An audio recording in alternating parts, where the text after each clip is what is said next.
এই পৃথিবীর বুকে যত ধরনের পাপ আছে সবচাইতে বড় পাপ হলো কি জানেন? স্বার্থপরতা।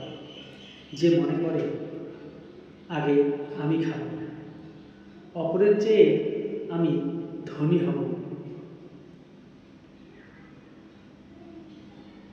আমি সব সম্পদের অধিকারী হব, অপরের আগে আমি স্বর্গে যাব, অপরের আগে আমি মুক্তি লাভ করব। সেই ব্যক্তি হচ্ছে এই পৃথিবীর বুকে সবচাইতে স্বার্থপর ব্যক্তি। আর স্বার্থশূন্য ব্যক্তি কি বলেন জানেন?